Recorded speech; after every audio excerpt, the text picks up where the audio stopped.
morning and welcome to the review. If you've been with us all quarter, you know that we've gone through a number of things. First, let me introduce myself and the team. AMP Speaks has teamed up with WeSERVE CDC because, let's be honest, COVID was challenging. There are a lot of effects that are still remaining from the pandemic, and the loss of jobs was a big one. So as part of WeSERVE Cares, they invited us, AMP Speaks, that guy AMP, to join them in providing some employment readiness programs and sessions. This is our final session for the quarter as we go back and dive a little bit in some of the things that we talked about. We became soft skill Jedis, right? We talked about them. We delve into the differences between hard skills and soft skills. We navigated the job search opportunities out there. So we spoke about the time that everybody is dealing with when it comes to searching and looking for jobs in this economy. And then we built confidence in the You Got This session, where it was the confidence calculus, where we talked about understanding what confidence was, how the bads about it, the pros and cons of it, and how some can see arrogance and things. So we really delve into those. Now, all of these sessions are currently available on the WeSERVE YouTube page. Make sure you go and check them out. But today we're going to do a quick recap of all three of them. We're going to leave out some key components, like some of the activities where we're implementing some of the things that we're talking about. We aren't going to go over those today. You won't see those activities, but if you want to see those activities and participate in those, go and check out our other sessions and work through some of those processes. I promise you, they will help and assist in your employment readiness across the board. And so, who am I? I'm Andre Powell, also known as that guy AMP of AMP Speaks. I'm a speaker, a business and life coach, creative director for Amped Up Studios, a husband and a father, and finally, a preacher. Spend a lot of time talking about my faith. And that's part of the reason why we were so excited to be able to team up with WeSERVE as they continue to help the community and build community. And the many programs that they have, they offered us this opportunity, and we were so glad to accept. So without further ado, let's jump into our first session. Soft Skill Jeff. The focus of this was building the foundation for professional success. Our objective here was to equip employees with the essential soft skills to enhance communication, collaboration, and overall workplace effectiveness. We wanted to make sure that you simply had the tools, or first understood what soft skills were, and secondly, have the tools that you need to work effectively in what you're doing. So not only landing the job, but once you get the job, how do you stay in the job? How do you stay successful in the job? And making sure that you are aware of the soft skills that you had and learning how to build on them is the focus of this session. So what's the difference?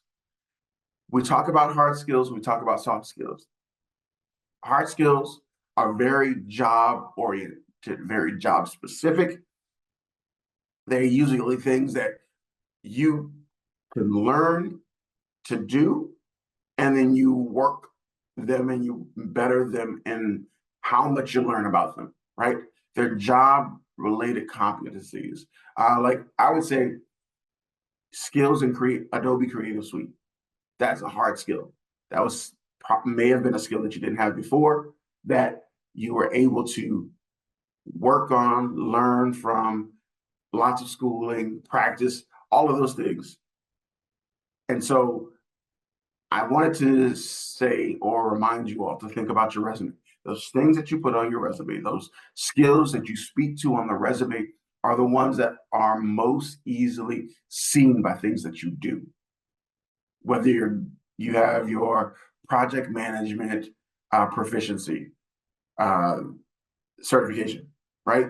That's a hard skill. That's something that you have a certificate for.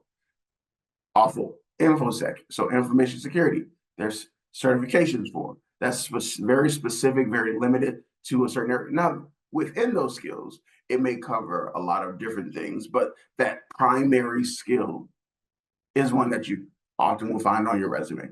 And it's very oriented to that skill path, that career path that you're working on. So as far as that goes, that's your hard skills. Whereas your soft skills are some usually start from your morale standpoint, your good and evil kind of focus. They aren't usually the ones that you learn and pick up. Many of them are kind of ingrained in you as you start off and you move, and they kind of do an overshadowing. Wherever you have these soft skills, they can be applicable both in career and personal life. And soft skills are usually developed in personal, and they overshadow or cover the hard skills as well. So some of the, as I put it, the enhancers of what's on your resume. Some of these skills can be very easy. We talk about them often, whereas others you may not think of so right off the bat. And so for all of us, it's having these soft skills, learning how to enhance the soft skills, not necessarily learning soft skills. Not everybody has the same soft skills. Do people have the potential for certain soft skills versus others? There are a number of opportunities to kind of learn soft skills, but it won't come along the same lines of a hard skill. A hard skill is something very hard, fast. You can see it immediately, right? You can say, oh, I have skills in this, boom, and people will see it. Can you see people's leadership skills? Not off the bat, just by looking at them, not off of what they're doing, but it's in how they do it that you can see those leadership skills. All right. So some of the soft skills that we talked about in our session was relationship management, ability to influence. Many of you may not have thought your influence or the opportunity to influence others as a soft skill.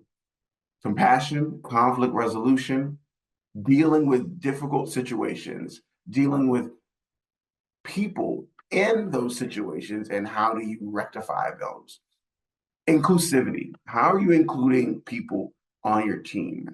That mind process that goes with how you include others in what you're doing. Trustworthiness, adaptability, flexibility, persistence, teamwork. As I mentioned leadership earlier, you can't tell somebody's a leader until they're actively leading, right? It's not something that you can actively see. Self-starter, can you see that somebody's a self-starter without them doing something? And then that can be very tangible as far as their personal life, as well as their career. Patience, can you see patience? You may not know what people are going through, but patience is one of those soft skills that comes with a lot of importance. Communication, responsibility, confidence, openness to feedback. Are you hearing what people are saying? And time management. Time management is a huge one. And so knowing about these soft skills, and this is just a small list of soft skills, there are so many others that we could dive in during the session, but we're going to focus on some of the ones that are applicable, or I think are key to your overall success in your career and your life. And when you know these key soft skills, as you're working through them, as you're enhancing them, you overall will be a better, well-rounded person, and you will be a better, well-rounded employee or employer for that matter, because some of you that might be watching this are owning their own companies, starting their companies, and they're going to lead people at some point or another. All right, so let's dive into it. Do you have them or don't you have them? So the big ones that I wanted to talk about were communication skills, teamwork and collaboration, adaptability, time management, and problem solving. So let's have human communication skills. How do you get the point across? Or have you ever had trouble saying something clearly or writing something down clearly where others could understand it and move forward without having to ask a whole lot of questions? Or are your communications such that it's hard for people to understand what you're doing or what you're saying, how you're communicating with them? This one is important because it goes through everything.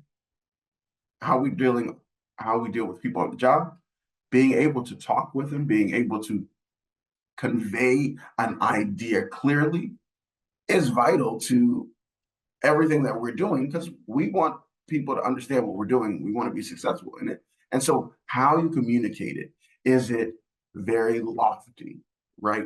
Is it very in the atmosphere, how you're talking?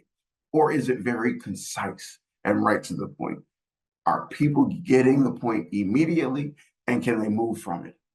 And so how you communicate, whether it be verbal, whether it be by your body language, whether it be by how you write, all of these three are really ways of how you're communicating with others. And it's just as important as every other skill on here. Being able to communicate effectively can make the difference in how you are successful in life. If people can't understand you, if people can't connect with you with how you're talking, what are you doing? What are you doing? And there are ways of just enhancing this soft skill. If your communication skills aren't that great, there are opportunities to increase those skills. Teamwork and collaboration. Now, you all might be saying teamwork and collaboration are one and the same, when they are slightly different.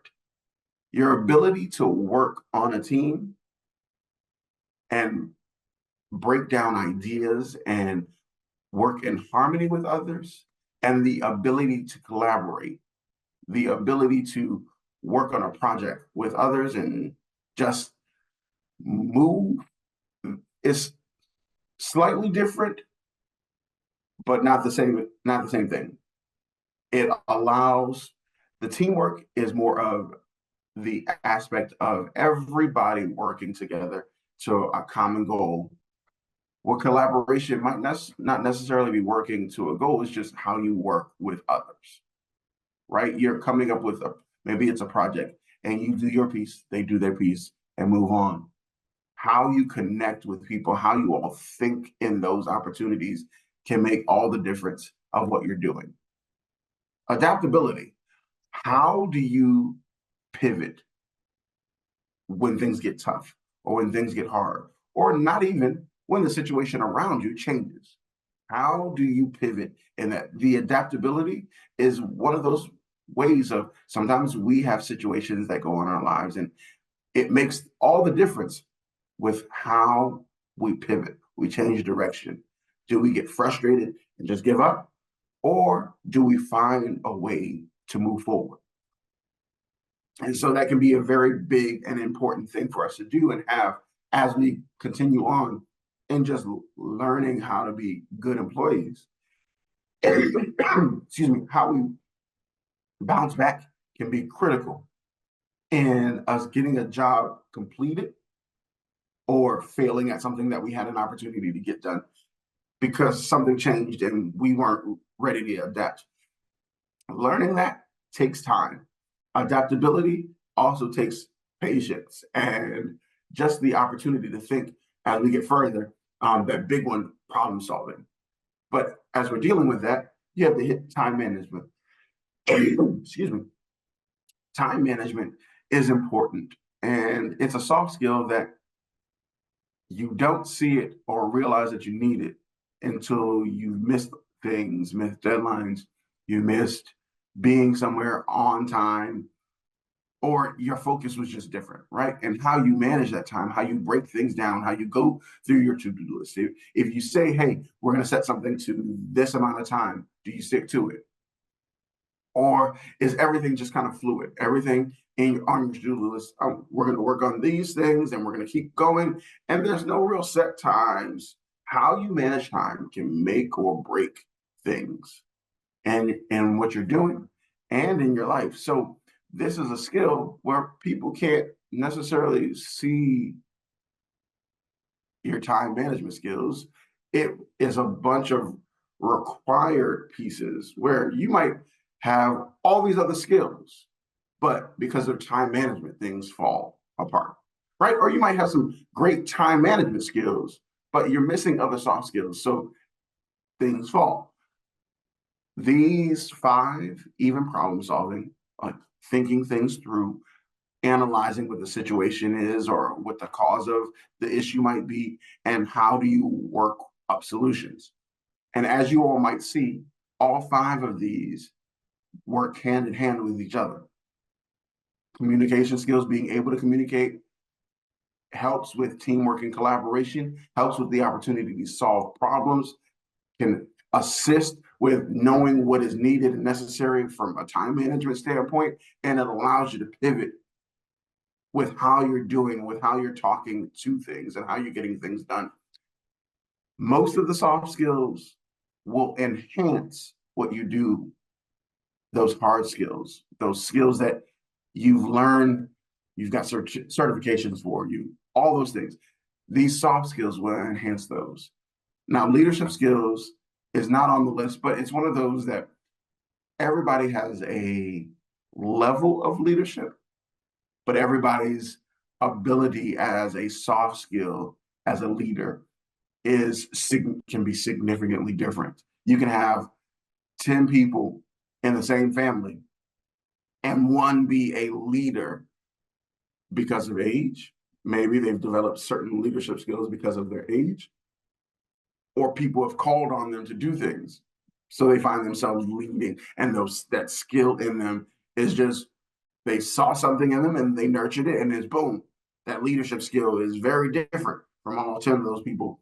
And so while it's not on the list, it is important that you understand, one, your leadership style. You understand leadership for you. What does that mean? What does that look like?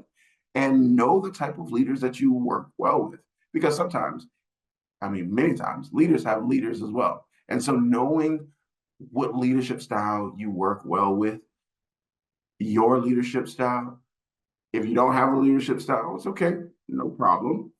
But understanding that, seeing that can make a difference. All right. So let's wrap all this up. Overall, in the session, we talked about the differences between hard skills and soft skills. So those things on your resume versus the enhancers of the things of the resume, and why they're important, why your soft skills are needed to kind of move things along. We gave you a list of soft skills. Now, while it was an extensive list and we didn't go into all of those ones that we talked about or that were listed, we shared some of the key soft skills to have as an employee so that it better, one, your life, but it also betters you while you're on the job. And it really shows up. You have to practice. Practice is always encouraged. It's one of those things that in everything we talk about with employment readiness, you have to spend some time in working, getting to know them, find yourself in opportunities to really enhance what you're doing and moving forward in that. My goal always is to encourage you to keep learning how you can work on your soft skills. And there are a number of courses out there you can find with Coursera, Udemy, on some of the soft skills, just so it can open your understanding to what they are. And then you can start to apply those little bits and pieces to your soft skills and really become the true soft skill Jedi. Now, we gave you some resources in the big session, and I want you all to do me a favor and go out and check out that big session. It's on YouTube. It's available 24/7. So when you find some time, go into the session, do the activity, go through the icebreakers, and just see if where your skills are currently aligned, and see the big difference between those skills that you have on your resume and those skills that you have just by lifing. Sometimes they aren't the most obvious, but they can make all the difference in how you approach your career and how you approach your life and all the things that you do. All right.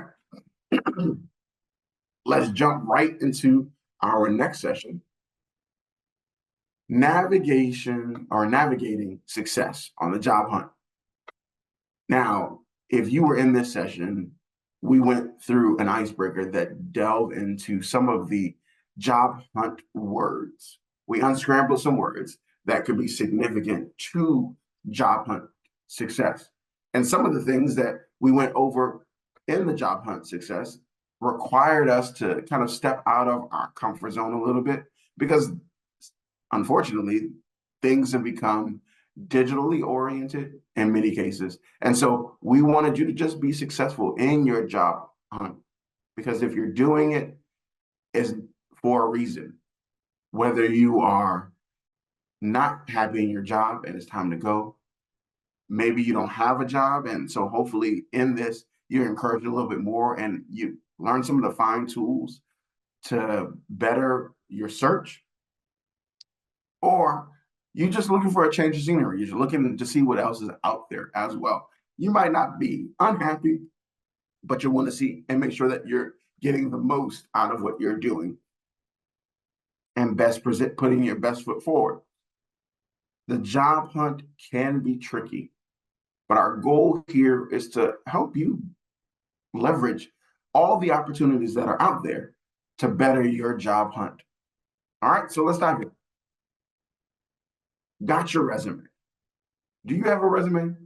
Have you written one down? And if you haven't written one down, I would suggest looking for our Resume Ready session where we dive in depth on resume writing and we help you build it out. We take the time to help you build it out because it is very important to have an elevator pitch on paper, right? You want people to see the skills that you have. You want to be able to talk to the abilities, the jobs that you've done where you've enhanced those skills and you've worked and done something. This is kind of your opportunity to brag on yourself. That's the point of the resume. We have a winner. Tell your story. Tell your career story. Telling your career story, people get the opportunity to see what types of jobs that you've taken. If you're applying for, say, a project manager role, well, have you been in leadership roles or have you developed those skills to get into this? And they'll be able to see that through the types of jobs that you have picked up.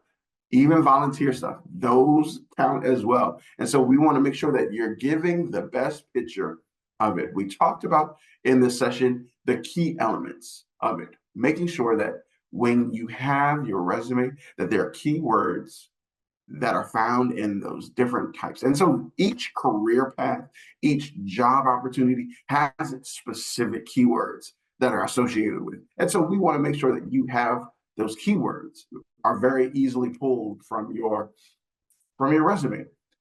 And because of this, it helps when it's going through a computer, right? And the computer or the bot behind the computer is ranking what they're seeing in your resume. You want those keywords to pop real easy.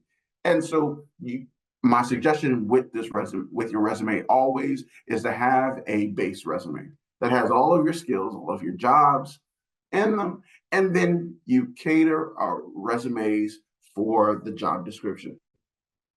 As you're doing that, you're taking the very generalized resume and you're breaking it down and using the skill sets, using the jobs. You don't want to have too many gaps in your resume. So you want to be able to show that you're continually working while you're working. And if you don't have a job and there are gaps in time, be able to speak to them. What were you doing during those times? Your resume for every job should be tailor-made, should be customized to that job and speak to the job description. Some skills are very broad and some are very specific. And so make sure that you're able to hit most of the desired skills. And if they have some extra skills on there, if you can speak to them in your resume, do that. And as I mentioned, keywords are key. The better you've aligned with the keywords for your resume, the better one, the bots are going to pick it up when they have to go through them, because let's be honest, when we have our resume posted out there and on the internet, people are looking through them, scanning through them, and bots are putting you in front of people because it aligns with what you're doing. All right, your resume, you're online now. As I mentioned before, the job hunt has gone digital. And there is so much out there, so much information out there. Make sure that your information aligns with who you genuinely are as a person. Social media presence is becoming important in your job hunt. So make sure that it speaks to what you do as a person, who you are. Because if they can see the genuine you and you're not just all over the place on social media, then you have a better opportunity at getting their attention. And if they are talking to each other, they can see you being yourself, and it's still something that is thumbs up to what they're looking for, their feel as a company, then it's good to have those definitely aligned. Because let's be honest, you may not think it's important, but employers are looking. Anything that you have put out there, they are looking at. And just because you mark something private doesn't mean that they don't have access to it. And I can tell you that from experience. So just because you're out there doesn't mean, and it's private, doesn't mean that they don't have access to it. So be careful, be intentional on what you post out there on your social media platforms. Put your best foot forward always. LinkedIn. LinkedIn is a career-oriented social media platform. The companies are out here, other employers are out here, employees are out here. The gamut is out here when it comes to careers and career development. They have learning opportunities to better hone your skills on things that you're doing. Some industry standards are changed, and they are talking to them, speaking to them. Lots of things written to open our minds and eyes to what's going on. LinkedIn is a great resource for people looking for a job. And so often you have that resume, that paper version. Use LinkedIn as that version that is digital. You can send your LinkedIn to everywhere, and people will find you, from recruiters to the people in HR at specific companies will find you on LinkedIn, reach out, and they get a good view, a pretty good view of what you're doing because you put it out there. And so use this as a digital resume platform, and you can leverage it for different things out there, to include like job portals and so forth. And we'll talk about job portals in a second. And so there are a lot of different things on LinkedIn that you can use to better leverage what you're doing. And so use it, leverage it, make sure you are doing your level best in getting out there and getting in front of people. Talk to your major skills, talk to projects that you've done, feature projects on there so that people can see what you're talking about and they can connect with you. All right. Then, of course, your Instagram, Twitter, Facebook, TikTok. You might not think that these are important, but employers are looking. They are looking and seeing what you're doing out there, because if it's going to reflect poorly on them for hiring you because of some of the things that you're doing and saying out there, you might lose a job opportunity or two. So be careful, be intentional on what you put on social media platforms, because employers are definitely looking, and people you're working with are definitely looking. So always put your best foot forward, even in this digital arena. All right.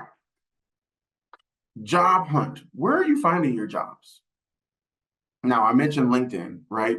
Because LinkedIn is a place where there's a whole lot going on, but it is also considered a job portal. Why? Because jobs are posted there, and you can find jobs based off of keywords, titles, companies, and really just go through and use that as an opportunity. So you have others like Hired, Dice, Career Builder, to name a few. If you're looking for government opportunities, clearancejobs.com is huge, and it goes through a number of different organizations, recruiting jobs that are recruiting companies that have jobs posted there. So if you're looking for opportunities in the government and you're in the DMV, look at clearancejobs.com.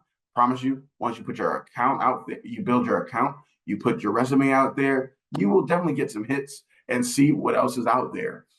There are recruiting and consulting companies like Robert Half, Booz Allen, Leidos, and Khaki, a few others to name some, that are ultimately looking for people to bring in. And so going to their sites, putting your resume up, looking for jobs on their sites, they're always looking for someone. So just check them out. It can't hurt. And it also kind of dumbs it down, if you will, funnels it down rather. And so using them can be a way to leverage getting to a very select group, or some of the bigger organizations have a lot more opportunities because they're bigger. Some of the smaller ones have lots of money because they're smaller ones. So it's really all in what you're looking for and how you're getting out there and searching. Look for these companies. Networking is huge. In anything, networking is huge, but especially when it comes to our job hunt, networking and getting in contact with people, connecting with people who are either already doing the job, doing the roles, or working for companies. That's where your job fairs and your career fairs come into play. Some of your career fairs might be more focused on a specific type of career, whereas your job fairs might be just jobs in general. And that can be interchangeable. I think I've seen it where your career fairs are more inclined on college campuses, where the job fairs might be more focused on different jobs. Different companies have specific jobs they're looking for. Then you have your conferences. They can be very specific to an industry, or they can be driven by a love or passion of something. And so there are a number of creative conferences. There are a number of social media oriented conferences. And so it's a lot of opportunities in these conferences. And you get to meet not only potential employers, but potential other people in those fields that you can help. They can not only help grow and groom you, but they can also share things with you as you're moving forward in your hunt for a career, or in your hunt for a job in your career. Social media. I have found that LinkedIn and Twitter are huge when it comes to just one, job posting, and two, just being able to connect with people, or I guess it's X. I forgot. Those two platforms help you build within networking. And one of the things that I like about X is there are a lot of Twitter chats that are very career skill oriented, which gives you the opportunity to connect with people within those, and they can become assets to what you're doing. And then there are going to be some hidden markets that you might not be aware of that are more focused. This area is most focused when it comes to executives. And so as part of this, this is where people come into play. Excuse me. If there are certain roles that you're looking for or trying to get involved with, and they're on that, excuse me, C-suite executive level, connect with people that are already in that arena doing those jobs. Because that networking piece will bring you into those hidden markets of executive employment. You want to work remotely fully, there are some hidden markets that allow for you to work remotely. And so look for them, be on the lookout for them, talk to people, connect with them, and people will let you in on some of the insider things. And so that can be very helpful to what you're trying to do as far as your career goes within the job hunt. All right, who are you talking to? Now, we talked about interviewing prep, and as part of your job hunt, you have to be prepping all the time for interviews, because How can you get a job without at least talking to someone? And so we do a session that is focused on this called Who Are You Talking To? And that one should be on YouTube as well. And so you can check out that entire session, and it goes through step by step what you're doing, what you're looking to do as far as your interview prep. It gives you some sample questions, and it really gives you the opportunity to connect before or get prepped before you connect with people in person or virtually, because a number of interviews are being done virtually as well. We focus on doing your homework. Know what type of questions to ask because you've done your homework. Do your homework about the company that you're trying to work for. Get to know and understand that, hey, is this a company that I really want to work for? See what they're about. See what their social responsibility is. See how their community is. See what other people are talking and saying about them. That requires you doing your homework. Dress for the day is simply that. What are you doing? What type of dress is going to be required for how you interview? Like if you're looking to work with a surfing company, I'm not saying you're going to dress up in surf gear in the sense of, shirtless or in a bathing suit or something like that. But no, you want to dress more relaxed for something along those lines. Because one, you may be interviewing in the arena in the sand somewhere, right? So just know what you're getting to over the course of that day and dress for that day. If you're staying at home and just hanging out and not expecting any company or anything like that, you would choose sweatpants and a t-shirt. And they might be holy sweatpants and a holy t-shirt, but dress for the day. If you know that you're going to a company that is focused and you've seen across the board that their community is dressed up, buttoned up, suited and tied, and you better wear a suit and tie to that interview. There better be no question about what you're wearing. You dress for that day. All right. And then virtual interviews, making sure that you are ready to impress in a virtual environment. Like we see ourselves now, we're in a virtual environment. So we want to make sure that we are dressed, that the scene behind us looks worthwhile, and there's not a whole lot of things going on behind us. So make sure that there aren't kids just running around behind you when you're doing virtual interviews. And lock doors, get to a place where it's quiet, where there's not a whole lot of noise going on outside of where you are, because you want to be successful in your virtual interview. So it makes sense. Set yourself up for success and make it look like success is on the way, that they're seeing success in front of them. So let's wrap it up. In this session, we talked about the job hunt is real. And everybody's doing it. For whatever reason you're doing it, it is real. So take it as such. The importance of your resume, we delve into why you need your resume. And if you don't have one, get one together. Tap into that session and check it out. Your online presence, social media, whatever you're putting out there, people have access to. So be intentional on what you put out there. Where are you finding your jobs to apply? Look for them.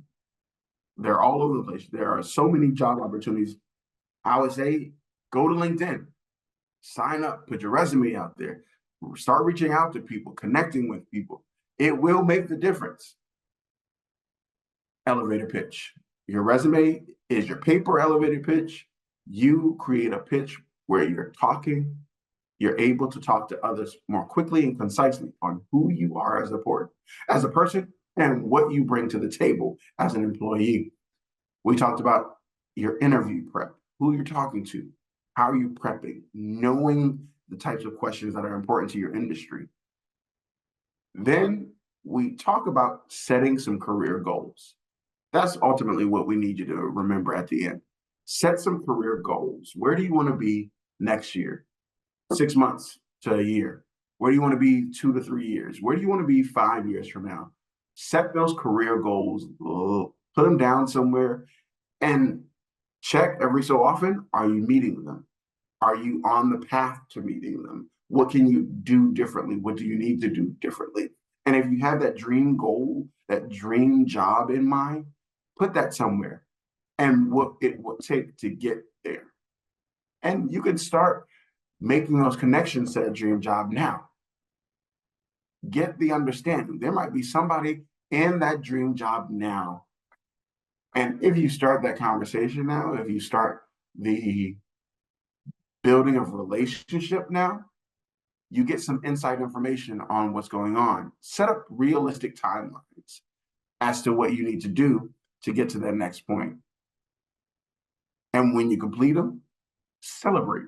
Every time you complete a goal that you set on this timeline, celebrate. It don't have to be a huge celebration, but when you get to that dream job, I want to hear about it. And then finally, practice, practice, and practice some more. Everything that we do in here is part of practice. Even when it comes to posting on social media, you have to practice to get good at that. Just taking a bunch of selfies may not be the best look always, but you got to practice in it. You got to practice in looking for jobs. You got to practice in applying for jobs. You got to practice in how you write out your resume, how you interview. You're like, we don't need to practice all these other things. No, because there is some trial and error to better positioning your resume in the job hunt. And so getting feedback can also be something that you do, but you have to build those relationships. And that can be very important to what you're doing. All right. So let's jump into our final one. You got this. The confidence catalyst. You got this was ultimately for building and strengthening your confidence in who you are, in your skills, in your soft skills, your hard skills, and just who you are as a person so that you can move forward successfully and exude that confidence as you're entering into rooms, as you're entering into conversations with others. There has to be a certain level of confidence so that people can take you seriously. And so when you have that confidence and it's not arrogance, because while confidence can be very good, arrogance can tank everything. And so one of the things that I mentioned was think about a parent. A parent is somebody who does and builds things into their kids. They encourage their kids, they strengthen their kids, they make sure that their kids know that they're important, and it helps build that confidence. They build in that repetition and routine for them so that it is consistent, right, with learning. So if riding a bike is important, they become repetitive in how they walk through that process. And so it helps build the confidence and, I know I can do this. Until they get to a point where they can let go and you're able to continue on with riding that bike without any training wheels or riding that bike without your parents, hand on the bike, holding it up, steadying it. And many times they can often let you go and you don't realize that they've let you move on into your own, because not only do they have the confidence that you can do it, but they've increased your confidence such that you can move forward without them, and you didn't realize that you needed it. All right. Consistency and integrity, they build them up in you. And because of, they set the bar for what integrity is going to look like. And so because of them, we look to them as, hey, you've told me what to do and you've been consistent in what you say and do in front of people. It builds something in us. And we have confidence because we see their integrity working, right? We see their consistency. When they say they're going to do A, they do A, right? That consistency allows you to have that confidence in them as a parent. And so for us, that is the same thing. And building our routines and so forth, building those integrity and consistencies. As we do this, we can have confidence in some skills. We can have confidence in what we're doing, right? Webster defines confidence as a feeling or a consciousness of one's power or reliance on one's circumstances. It is true that your confidence comes when there is consistency. It comes when there's routine and repetition. When you know something works certainly this way every time, you are confident that it's going to work this way this time. And if it doesn't, you're surprised. It doesn't, but it won't shake your confidence. It's, hey, let's see what went wrong and why this didn't work this way, right? So part of that confidence you have to build in yourself is knowing and understanding that you have learned a skill. Boom, I can have confidence in the skill. I'm continuing to learn in that skill. I continually do stuff in this skill, and then I show up in what I'm going to do. And so that helps build that confidence the more in you. Some of the common obstacles that can be part of confidence, so that will fight confidence, is that fear of failure. Failure is one of those things that creeps in on each and every one of us all the time. And it's always there. It's always there. No matter what you're doing, if you're doing something new, that fear of failure is going to be there. We have imposter syndrome, where you feel like you don't belong. You don't belong there. There's no reason that you should be here. We compare ourselves to others. This can really hurt based off of careers. We can see where somebody may be in a role and we're like, why aren't we in that role? Or we did what we were supposed to do. Why haven't we landed that job? Or we want to do this, but we see somebody younger doing it already. Wait, we compare ourselves to others and then we get disheartened in it. So that can extremely hurt our confidence. Negative self-talk. Man, you trash. Man, get it together. Why are you always failing this stuff? Negative self-talk. You might not always say it out loud, but we do it to ourselves all the time. And we have to get out of that habit of doing that. And so part of it, and then lack of support and encouragement. Sometimes the people around us aren't there, or we don't know that we have people around us. Sometimes that can be one of the biggest challenges, to be surrounded by people that you think don't support you, when in actuality they do. I found myself in a similar situation where there were people that, I would think would be sold out for certain things that I'm doing. And I looked at support as one way, and their support was coming in a number of other different ways. And so just because and I think that's also part of it, knowing what support looks like to you can be different than what support looks like for somebody else. And so being okay with having those conversations, and that's actually part of, the strategies for overcoming them, right? Give yourself permission to fail. If you give yourself permission to fail, it opens up the door for opportunities just to try new things. And sadly, I don't think we give ourselves the permission to fail, because when we fail, like, oh man, and then we go into the negative self-talk, and we look down on ourselves and look down on our abilities to do something. But if we give ourselves permission to fail, it says, even if it goes wrong, we'll learn from it and we'll move forward in it, right? That's the goal. If you fail, what are you learning from it? What are you getting from it that you can now turn into something else? Self-awareness. Be aware of who you are. Be aware of what you bring to the table. Be aware of the abilities and skills and talents that you have. You don't have to be the best of the best of the best of the best. But if you know that you can do and accomplish something, know that about yourself and hold that confidence in it. Practice compassion for yourself. Give yourself some grace. More people than not give you grace all the time.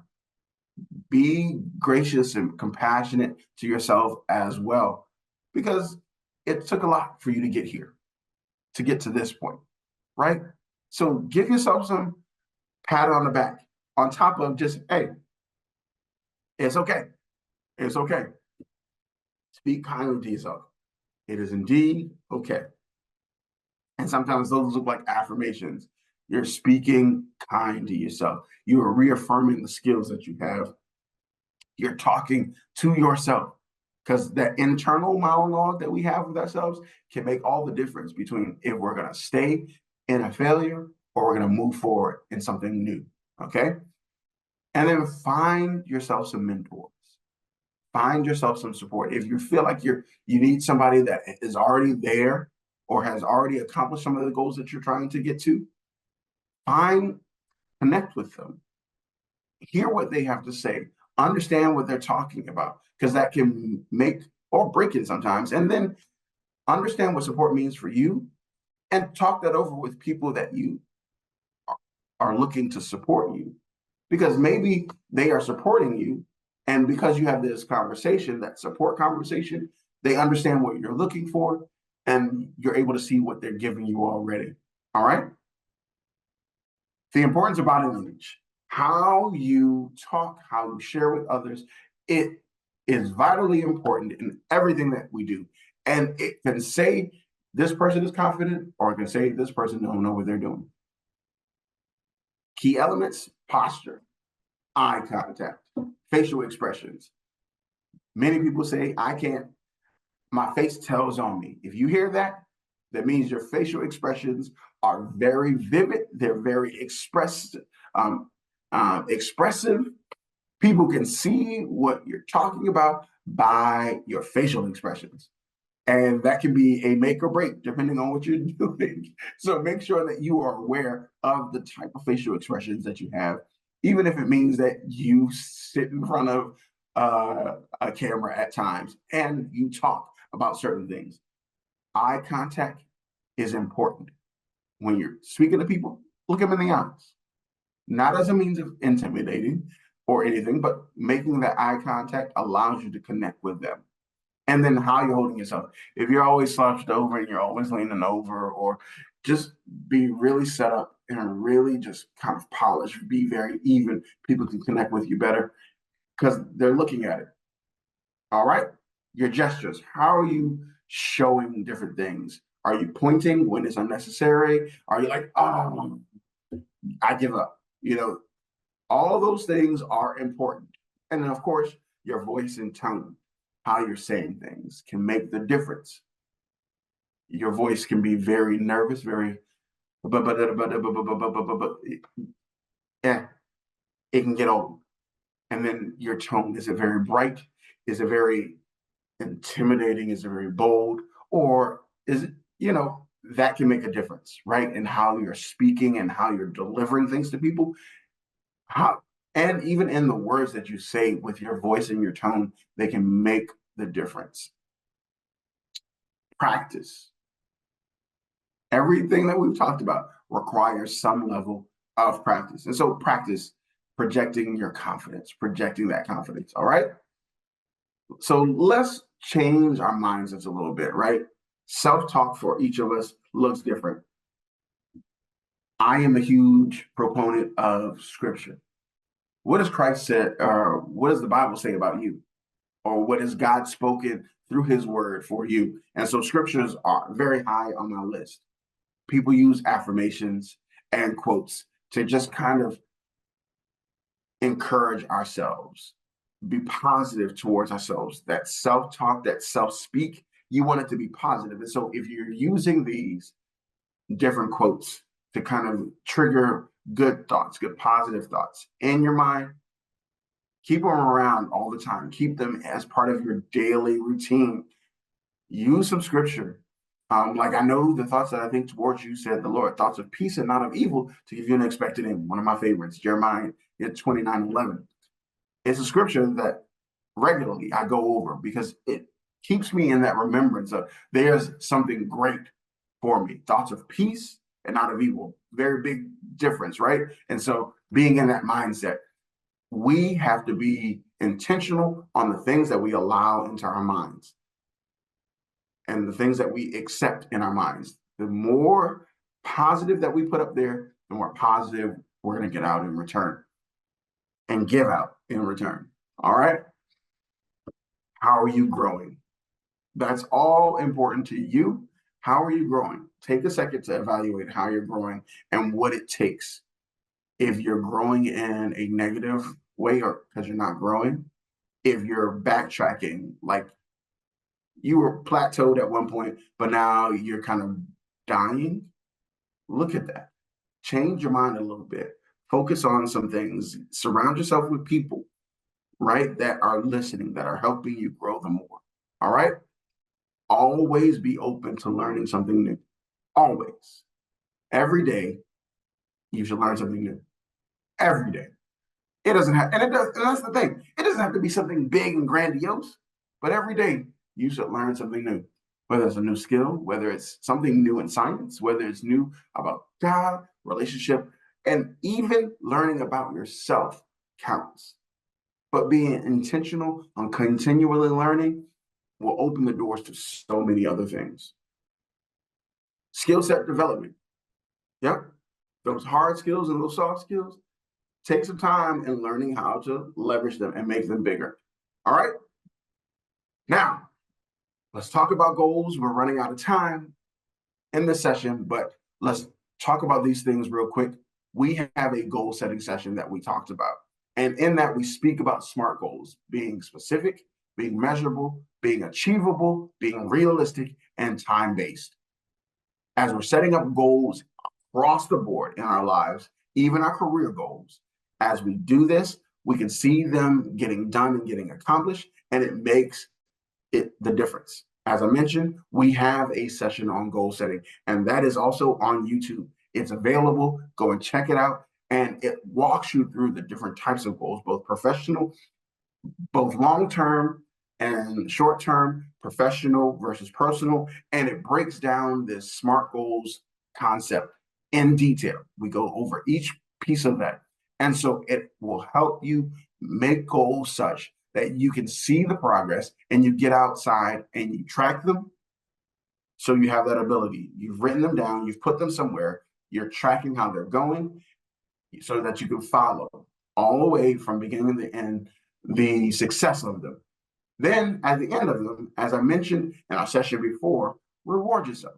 As you're succeeding in your goals and accomplishing things that you've put as goals to succeed in, reward yourself. It doesn't have to be huge or anything like that. It could be a pat on the back. It could be you went and got yourself ice cream because you put in the work. So you deserve to reward yourself for it. All right. So final takeaways. Remember the parent. Remember that consistency, the integrity that was needed. Remember the routines and the repetitions that help build our confidence in the skills that we have and what we're doing and the talents that we're using. Remember the parent there. Put that repetition, put that routine into your life. Make sure that integrity stands, that consistency is there, that people know and understand that, hey, when Andre says he's going to do A, he's going to do A. We don't have to worry. We know he's going to take care of A. They've given you something to do. They know you're going to take care of it. Confidence versus arrogance. Know the truth of what you're doing and know when it's your look or view of it has gotten outlandish of what you said you're capable of, right? If it doesn't align, then there's some arrogance with it, right? All right, it's okay to fail. You're not an imposter. You can do this. Get that support group up in your mentors and other people. Have those support conversations. It can make all the difference in the world with what you're doing and what you're accomplishing and what you're trying to accomplish. Dress for the day. Always be your genuine self, because these things are important with helping you be confident. If you feel like you $1 million, then you'll act like $1 million. If you are comfortable and just yourself, you will feel and portray just yourself. Be you. Do that for yourself, and it will make the difference. Remember how you talk to yourself. Stop beating yourself up. You've done it long enough. Talk to yourself kindly. Show yourself some compassion. And always be open to learning. Always be open to learning. It will make the difference. All right. And finally, set your goals that you can achieve. And as always, practice. Always practice. And all of these sessions, I hope that you all were able to get something from them. I know we ran through them quickly, but all of these are available on YouTube. So make sure that you check them out. Make sure that you don't waste any time. Go and get them done and get those jobs that you have been dreaming about. And when you get them, let me know, because I want to hear about them.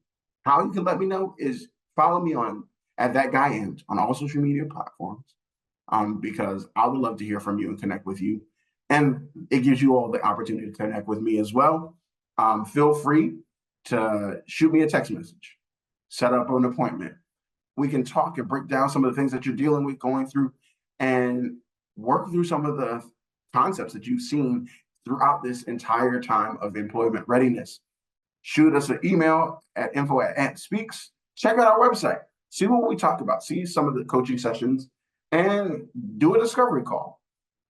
And finally, I want to challenge you all to subscribe to That Guy Amped, because we're breaking some of this content down that you see here.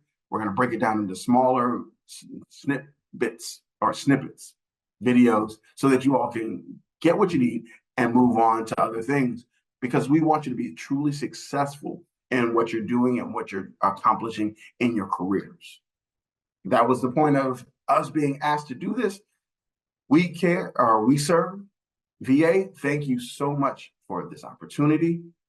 We look forward to working with you all in the future. And for all of those watching, we truly appreciate you taking the time out to join us in this employment readiness sessions for this last year. We hope that you all learned something and are able to take something with you to keep going. We appreciate you. So know that we love you. God loves you even more. And until next time, be inspired, be edified, be encouraged. Put God first in all that you do. Love unconditionally, do what you love, and always live an amped life. Let's get amped. Woo! And we'll see you next time. Y'all have a good one.